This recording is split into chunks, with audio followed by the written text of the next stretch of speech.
Hi friends, അസ്സലാമു അലൈക്കും and welcome back. ഇന്നത്തെ റെസിപ്പി എന്താണെന്നറിയോ? നമുക്ക് സാലഡായിട്ടും അതുപോലെ കറിയായിട്ടും യൂസ് ചെയ്യാൻ പറ്റിയ ഒരു ഡിഷാണ്. അപ്പോൾ ഇതൊരു ഇപ്പോൾ വൈറലായിക്കൊണ്ടിരിക്കുന്ന ചിക്കോനിയുടെ റെസിപ്പിയാണ്. അപ്പോൾ ഇത് എങ്ങനെ ഉണ്ടാക്കാൻ നോക്കാം. അതിന് വേണ്ടിയിട്ട് ഞാനൊരു ബൗളിലേക്ക് 1 കപ്പ് അളവിൽ തൈര് എടുത്ത് വെക്കുന്നുണ്ട്. അപ്പോൾ ഇത് അധികം പുളിയില്ലാത്ത തൈരാണ്. അതുപോലെ തന്നെ തൈരിൽ കട്ടകളില്ലാതിരിക്കാൻ ശ്രദ്ധിക്കുക. കട്ടകളുണ്ടെങ്കിൽ ഇതുപോലൊരു വിസ്ക് വെച്ചിട്ട് അങ്ങനെ ഒന്ന് കട്ടകൾ ഉടച്ചു കൊടുക്കാൻ ശ്രദ്ധിക്കുക. ഇതിപ്പോൾ 250 ml കപ്പിൽ 1 കപ്പ് അളവിലുള്ള തൈരാണ് ഞാൻ എടുത്തിട്ടുള്ളത്. ഇനി ഇതിലേക്ക് ബാക്കി ഇൻഗ്രീഡിയൻസ് ചേർത്ത് കൊടുക്കാം. ഇത് ചെറിയൊരു പച്ചമുളക് ഇതുപോലെ പട്ടത്തിൽ കട്ട് ചെയ്തെടുത്ത് ചേർത്ത് കൊടുത്തിട്ടുണ്ട്. അതുപോലെ തന്നെ ഒരു സവോള ഇതുപോലെ അങ്ങ് നീളത്തിൽ കട്ട് ചെയ്തത് ചേർത്ത് കൊടുക്കുക. ഇനി ഇതിലേക്ക് കുറച്ച് മല്ലിയില, ഇത്തിരി മല്ലിയില കൂടി ചേർത്ത് കൊടുക്കുക.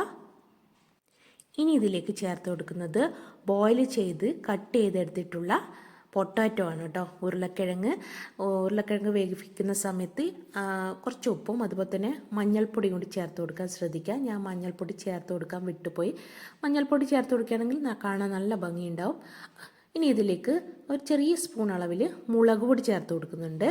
അതുപോലെ തന്നെ ഒരു 1/4 ടീസ്പൂണിൽ കുറവായിട്ട് ചെറിയ ജീരകം പൊടിച്ചത് ചേർത്ത് കൊടുക്കുന്നുണ്ട്. അതിനുശേഷം ആവശ്യത്തിനുള്ള ഉപ്പ് കൂടി ചേർത്ത് കൊടുത്തിട്ട് നന്നായിട്ടൊന്ന് മിക്സ് ചെയ്തെടുക്കാം. അപ്പോൾ ഇത് നല്ല കട്ടിയാണെങ്കിൽ കുറച്ച് വെള്ളം കൂടി ചേർത്ത് കൊടുത്തിട്ട് നമുക്കിത് നന്നായിട്ടൊന്ന് മിക്സ് ചെയ്തെടുക്കാവുന്നതാണ്. ഇത് നല്ല കട്ടിയായതുകൊണ്ട് ഞാൻ കുറച്ച് വെള്ളം കൂടി ചേർത്ത് കൊടുത്തിട്ട് നന്നായിട്ട് ഇതുപോലെ അങ്ങ് മിക്സ് ചെയ്തെടുത്തിട്ടുണ്ട്.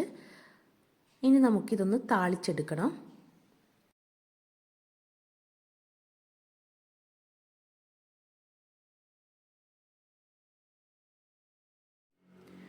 അപ്പോൾ അതിന് വേണ്ടിയിട്ട് ഞാൻ താളിക്കാനായിട്ട് വെളിച്ചെണ്ണ ഒഴിച്ചു കൊടുത്തിട്ടുണ്ട്.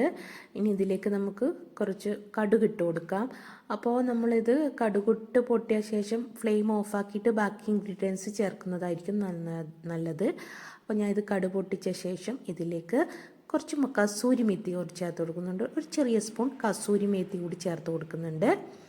അതിനുശേഷം ഞാൻ പെട്ടെന്ന് തന്നെ ഫ്ലെയിം ഓഫാക്കിയിട്ടുണ്ട്, അല്ലെങ്കിൽ പെട്ടെന്ന് കരിഞ്ഞു പോകും. ഇനി ഇതിലേക്ക് ഒരു 1/4 ടീസ്പൂണോളം മുളക് പൊടിയും അതുപോലെ തന്നെ 1/4 ടീസ്പൂൺ കുറവായിട്ട് കുറച്ച് മഞ്ഞൾപ്പൊടിയും കൊണ്ട് ചേർത്ത് കൊടുത്തിട്ട് നമ്മൾ റെഡിയാക്കി വെച്ചിരിക്കുന്ന ഈ തൈരിൻ്റെ മിക്സിലേക്ക് ചേർത്ത് കൊടുക്കുക. കരിഞ്ഞു പോകാതിരിക്കാൻ പ്രത്യേകം ശ്രദ്ധിക്കണേ. പെട്ടെന്ന് തന്നെ ഫ്ലെയിം ഓഫാക്കിയിട്ട് ചേർത്ത് കൊടുത്തിട്ട് ഒന്ന് ചെയ്തെടുക്കുക.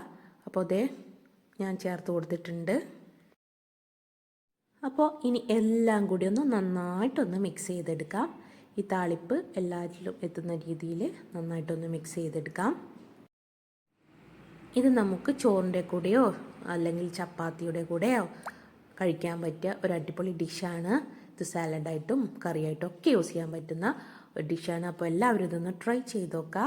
കൂടാതെ എൻ്റെ ചാനൽ സബ്സ്ക്രൈബ് ചെയ്യാത്തവരാണെങ്കിൽ ഒന്ന് സബ്സ്ക്രൈബ് ചെയ്തേക്കണേ. കൂടാതെ ഇഷ്ടപ്പെടുകയാണെങ്കിൽ ലൈക്ക് ചെയ്യാനും ഷെയർ ചെയ്യാനും കമൻറ്റ് ചെയ്യാനും മറക്കല്ലേ.